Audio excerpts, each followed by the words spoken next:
मेरे प्रिय दर्शकों नमस्कार। ऋषु ज्योतिष में आपका स्वागत है। दर्शकों, ऋषु ज्योतिष समय समय पर आपका मार्गदर्शन करता रहा है। सबसे पहले मैं आपको बहुत धन्यवाद देना चाहूंगा कि आप मेरे वीडियो बड़ी उत्सुकता से देख रहे हैं। आशा करता हूं आगे भी देखते रहेंगे।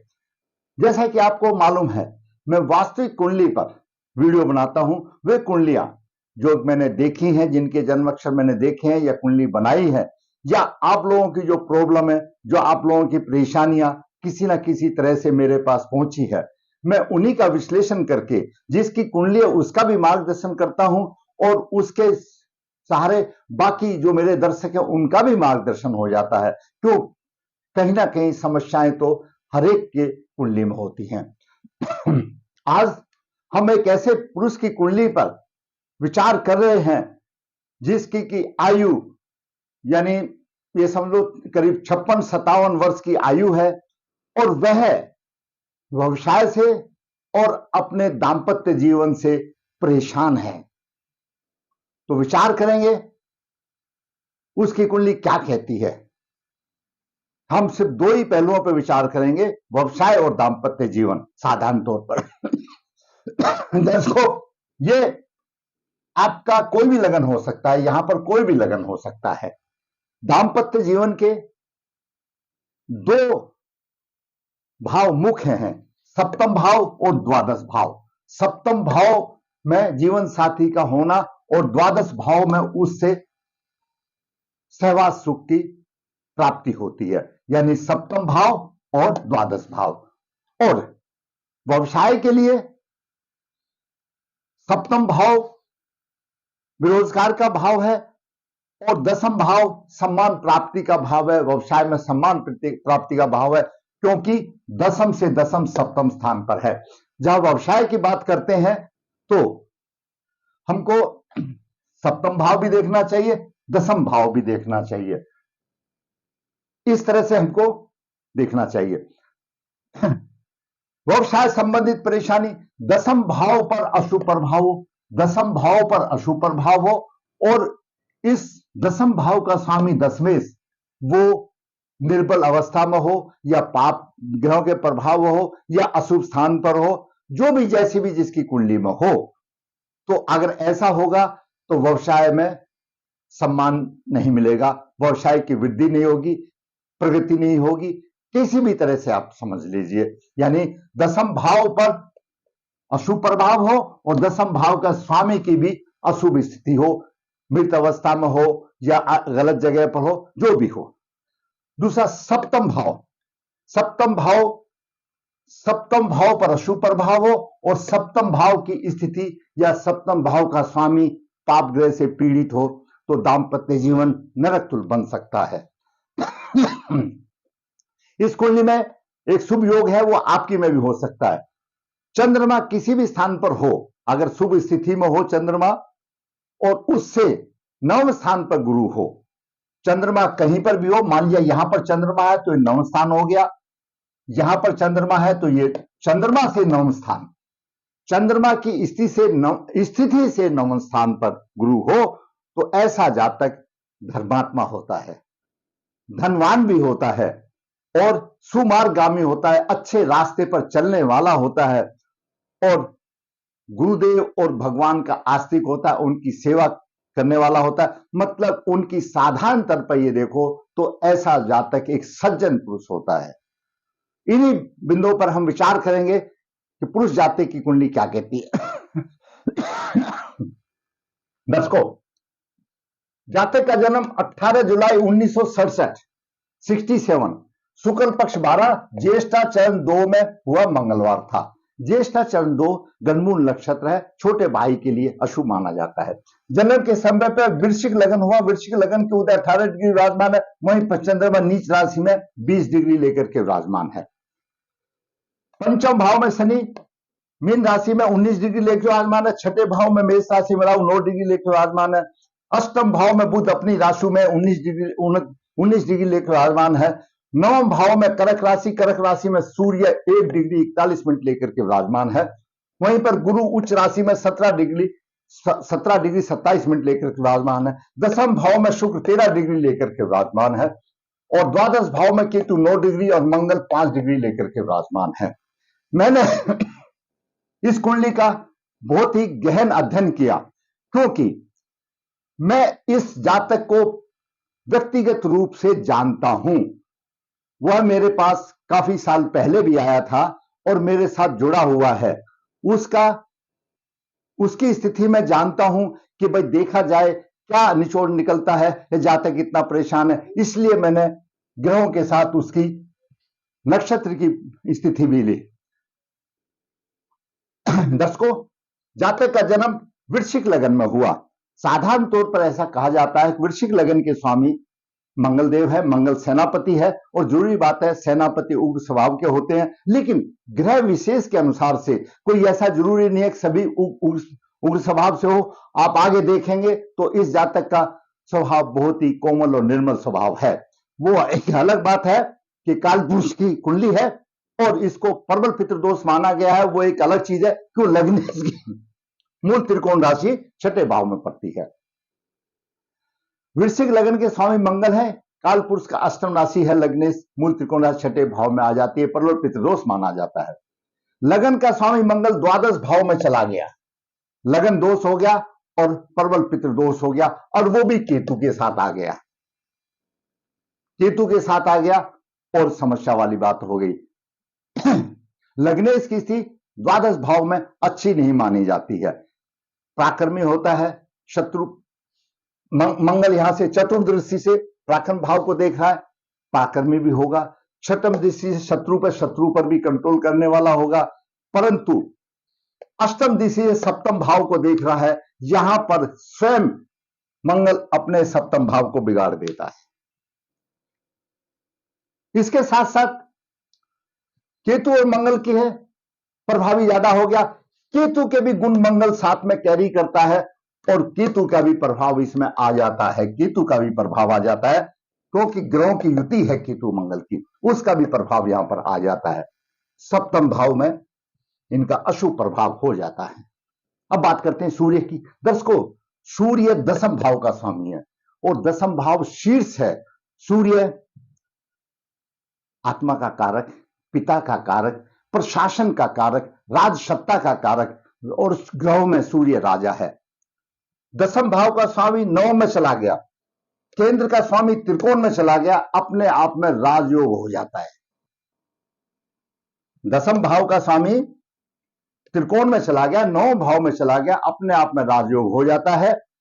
परंतु यहां पर राजयोग विफल हो जाता है, कुछ फायदा नहीं मिलता। क्यों? लगन के उदय अंश 18 डिग्री है, सूर्य तो 1 डिग्री 41 मिनट में बैठा हुआ है। सूर्य तो नवम भाव में, ब्रह्मांड में नहीं, ब्रह्मांड में तो है, नवम भाव में 1 डिग्री 41 मिनट लेकर के बैठा हुआ है और उदय हुआ है 18 डिग्री पर। तो जब इन्होंने जन्म लिया उस टाइम तो सूर्य कहीं और निकल चुका, आगे निकल चुका, मतलब सूर्य को उदय की प्रकाशमान किरणें नहीं मिली और सूर्य से कोई फायदा नहीं हुआ। यहां पर सूर्य कमजोर हो गया और ये दसम भाव का स्वामी नवम में जो राजयोग बनता है वो विफल हो गया, उसका कोई फायदा नहीं हुआ। सूर्य किसी भी कुंडली के लिए, किसी भी भाव के लिए कुछ नहीं कर सकता। क्यों? उदय अंश 18 है और सूर्य के अंश 41 है। परंतु हमको सूर्य चाहिए, अगर व्यवसाय अच्छा लेना है तो हमको तो सूर्य बलवान चाहिए, सूर्य को बलवान करना पड़ेगा। अब बात करते हैं चंद्रमा की। दर्शकों, चंद्रमा भाग्य भाव का स्वामी है और लगन में नीच राशि में चला गया। ग्रहों के हिसाब से भाग्य नीच हो गया, परंतु नहीं, वृषभ राशि में उच्च का होता है। उच्च राशि का स्वामी लगन से और चंद्र लगन से केंद्र में है।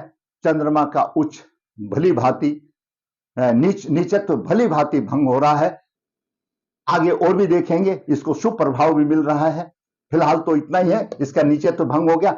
चंद्रमा यहां से सप्तम दृष्टि से अपने सप्तम भाव को देख रहा है। जीवन साथी सुंदर और समझदार होगा और चालाक होगा। जीवन साथी सुंदर भी होगा, चालाक भी होगा और समझदार भी होगा। जीवन पर्यंत कोई ना कोई समस्या आती रहेगी चंद्रमा यहां लगन में होने के कारण, समस्या देती रहेगी, परंतु वो समस्या का निवारण आगे हम बताएंगे होगा, क्योंकि गुरु यहां से पंचम दृष्टि से देख रहा है। गुरु पंचम दृष्टि से देख रहा है। ऐसा जातक संपन्न होगा, प्रतिष्ठित होगा और कार्य कुशल होगा, अपने कार्य में कुशल होगा। क्यों? नीचे तो इसका भंग हो गया, जो अशुभ का जो प्रभाव था चंद्रमा का वो खत्म हो गया। पूरी कुंडली का देखने के बाद फिर आपको विधिवत समझ में आ जाएगा। बात करें बुध की। बुध एक एकादश भाव का स्वामी, अष्टम भाव का स्वामी अपनी राशि में है।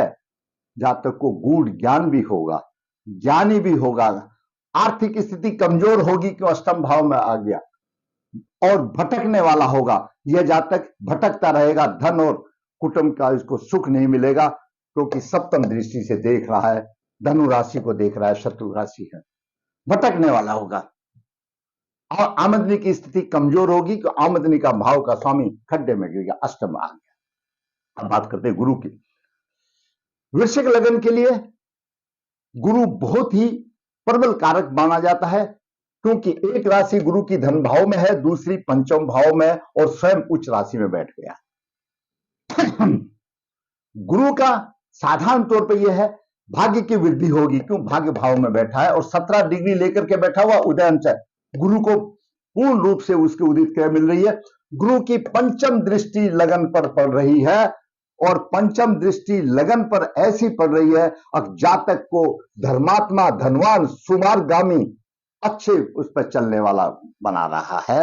वही मैंने आज का सब्जेक्ट रखा है, धर्मात्मा, धनवान, सुमार्गामी, परंतु दाम्पत्य सुख की कमी, व्यवसाय में परेशानी, लगन दोष, पर्व पितृ दोष। तो ये अकेला गुरु यहां से सारी समस्याओं को दूर कर रहा है, तो लगन को देख रहा है। बहुत ही शांत प्रिय होगा, बहुत ही समझदार होगा, भाग्य की वृद्धि होगी, धर्म का पालन करने वाला होगा, परंतु कुटुंब से अष्टम स्थान पर है, वो एक नहीं मिलेगा, लेकिन त्रिकोण में है, अच्छा मिलेगा। शारीरिक प्रभाव की वृद्धि होगी, क्योंकि पंचम दृष्टि से देख रहा है। नवम दृष्टि से गुरु अपनी राशि में देख रहा है, संतान का भी अच्छा सुख होगा, संतान भी अच्छी मिलेगी। गुरु सप्तम दृष्टि से पराक्रम भाव को देख रहा है।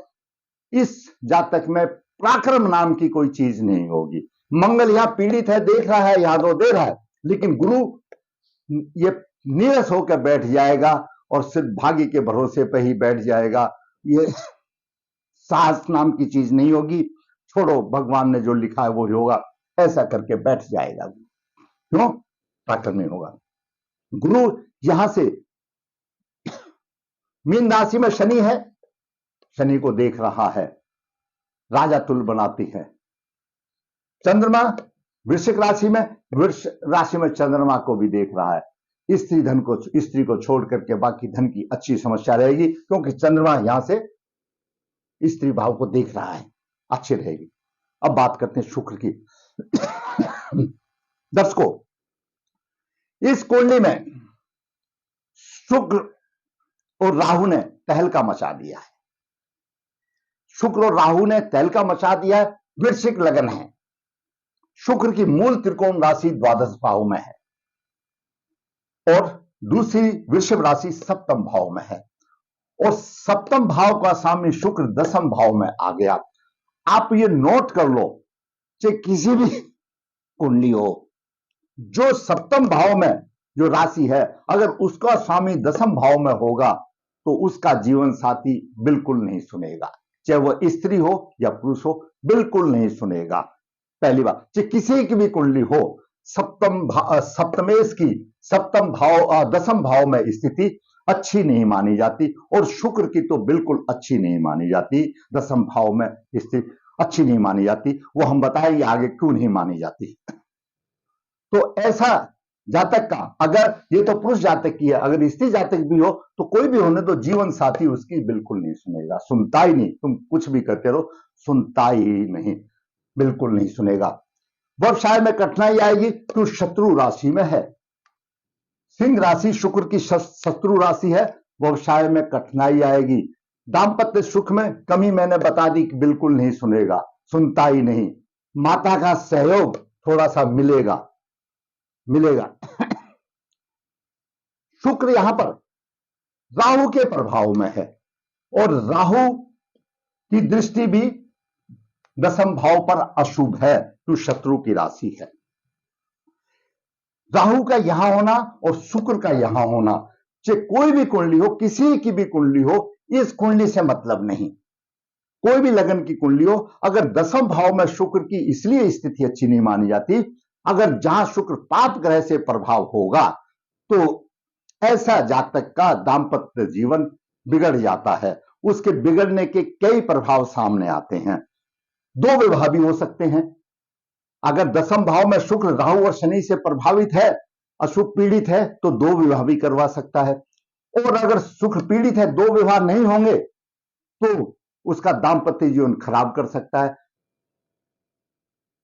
और अगर लगन भी पाप प्रभावित होगा तो असामाजिक कार्य भी कर सकता है। लेकिन इस कुंडली में क्या है, गुरु लगन को देख रहा है, जिसको बोला जाए एक अच्छा चरित्रवान बनेगा, गुरु देख रहा है। जिसकी भी कुंडली में अगर ऐसा अशुभ योग है जो कि सामाजिक असामाजिक कार्य करने वाला योग होता है, कोई जरूरी नहीं वो करेगा ही, लेकिन योग होते हैं। लेकिन अगर उसके लगन लगने पर कहीं पर भी गुरु का प्रभाव है तो वह उसको अच्छी तरह से अच्छे मार्ग पर चलने वाला बनाएगा, वह जातक भटकेगा नहीं। वो एक अलग बात है, राहु है। तो ज्योतिष में बताया है कि दसम भाव में शुक्र की स्थिति इसलिए अशुभ नहीं मानी जाती कि ऐसा हो सकता है, ये जरूरी नहीं है सभी में हो, दो विवाह हो सकते हैं, कुछ भी हो सकता है। लेकिन जब कुंडली का अध्ययन हम करते हैं तो ये स्थिति जो गुरु और यहां की चंद्रमा की बताती है, तो ये आदमी, ये जातक बड़ा सज्जन है, धर्मात्मा, धर्मात्मा है, सुमार्ग है। अभी शुक्र मघा के नक्षत्र में है। नक्षत्र लगन का ज्येष्ठा नक्षत्र है, चंद्रमा ज्येष्ठा नक्षत्र में, वो भी गलमूल है। सूर्य अच्छे नक्षत्र में, मंगल चित्रा अपने नक्षत्र में, बुध आद्रा में, वो भी अशुभ है। गुरु अश्लेषा में भी कोई ठीक नहीं है। शुक्र मघा लक्षण में बिल्कुल ठीक नहीं, मघा के स्वामी केतु है। शनि रेवती में चलो ठीक है, मान लिया। राहु और केतु अपने एक दूसरे के नक्षत्र में, तो शुक्र मघा नक्षत्र में है और दसम भाव में है और शत्रु की राशि में है और राहु से पीड़ित है। यहां पर दो चीजें उभर कर आती हैं, एक दाम्पत्य जीवन में नरक तुल्य और दूसरा व्यवसाय में परेशानी। व्यवसाय नहीं मिलता क्योंकि व्यवसाय का भाव है, ये भी पीड़ित हो गया और यहां पर भी पीड़ित हो गया। दूसरे चंद्रमा से नवन गुरु उसको अच्छे मार्ग पर ले जा रहा है, बहुत ही शीतल स्वभाव का, बहुत ही अच्छा आदमी है। अब बात करते हैं शनि की। शनि 10 को तीर्थ भाव का स्वामी, चतुर्थ भाव का स्वामी और पंचम भाव में है। गुरु यहां संतान तो दे रहा था, जैसे मैंने ये बताया, अच्छी संतान होगी, शिक्षा भी होगी। शनि शिक्षा तो देगा और संतान भी देगा, लेकिन इसकी ऐसी संतान होगी कि उससे विचार विमर्श होगा, मतभेद रहेगा, पिता का संतान के साथ मतभेद रहेगा। घरवाली भी नहीं मानती, नहीं सुनती और संतान भी नहीं सुनेगी। बोल, मुश्किल में आ गई बात, आ गई ना। जब घरवाली भी नहीं सुन रही है और संतान भी नहीं सुन रही है तो करे क्या। आमदनी अच्छी होगी, वो देख रहा है, लेकिन गुरु, ये बुध खड्डे में गिरा हुआ है, शनि का काम है और शनि देख रहा हो तो अपना काम है, ग्रहों का अलग अलग फल दिया। दसम दृष्टि से यहां पर शनि धन और कुटुंब को देख रहा है, उसमें भी परेशानी देगा क्योंकि शनि लग्नेश का शत्रु है। अब बात करते हैं राहु की। राहु मेष राशि में छठे भाव में है। पाप ग्रह तीसरे भाव में हो, छठे भाव में हो, अच्छा प्रभावी होता है, साहस दिलाता है, हिम्मत दिलाता है, रोगों पर प्रभावी रहेगा। परंतु हिम्मत तो नहीं हारेगा। लेकिन राहु की पंचम दृष्टि यहां पर दसम भाव में हो गई, दसम भाव के सुखों में परेशानी देगा। परेशानी जब व्यवसाय में नहीं तो बड़ी मुश्किल बात है कि रोजी रोटी तो चाहिए, परेशानी देगा। राहु सप्तम दृष्टि से द्वादश भाव को देख रहा है, व्यवसाय में परेशानी दे रहा है, खर्चा अधिक रहा है, अच्छे संबंध नहीं होंगे। नव दृष्टि कुटुंब में है, कुटुंब से भी अच्छे संबंध नहीं होंगे, यहां पर भी ये पीड़ित आ गया। शनि ने भी पीड़ित कर दिया, राहु ने भी पीड़ित कर दिया। द्वितीय भाव शनि ने भी पीड़ित कर दिया, राहु ने भी पीड़ित कर दिया। कोई सहयोग देने वाला नहीं है, कोई धन का सहयोग नहीं, ये भी पीड़ित हो गया। अब बात करते हैं केतु की। केतु द्वादश भाव में खर्च अधिक होगा, परंतु चतुराई से अपने ढंग से खर्च चलाएगा। संकट का सामना उसको करना पड़ता है। पंचम दृष्टि माता के भाव में है, माता का स्वास्थ्य कमजोर रहेगा। सप्तम दृष्टि यहां पर है रोग के भाव में, रोगों की वृद्धि होगी, रोगों की वृद्धि होगी सप्तम दृष्टि। और नवम दृष्टि यहां पर है आयु अच्छी होगी, आयु अच्छी होगी। तो ये मैंने आपको सभी 9 ग्रह का बताया। अभी देखिए दर्शकों, व्यवसाय संबंधित परेशानी दसम भाव पर अशुभ प्रभाव और दसम मृत अवस्था में। आपका कोई भी लगन हो, ये दसम भाव है, दसम भाव पर अशुभ प्रभाव व्यवसाय में परेशानी देगा। और उस दशमेश की अशुभ स्थिति, जहां पर दसम भाव पर राहु और शुक्र का अशुभ प्रभाव है, शत्रु राशि में, लेकिन दशमेश अच्छी स्थान पर है, लेकिन मृत अवस्था में है, वो अपना कुछ कर नहीं पा रहा है, कोई फल नहीं दे पा रहा है। दाम्पत्य सुख में मधुरता नहीं, सप्तम दसम भाव में, सप्तम भाव का स्वामी दसम भाव में, और वो भी पीड़ित है। वह बिना पीड़ित भी नहीं सुनती, और पीड़ित हो गई तो और नहीं सुनेगी। दाम्पत्य सुख में कमी का कारण बन गया। और सप्तम भाव भी परेशानी में। चंद्रमा से नवम सूर्य है, जो कि एक अच्छा स्थान है, जातक को सुमार्गामी बना रहा है, धन की स्थिति अच्छी बना रही है, और धर्मात्मा बना रहा है। इन योगों पर अभी जातक मंगल की महादशा चल रही है, जो 30/3/22 से है, 30/3/29 तक रहेगी।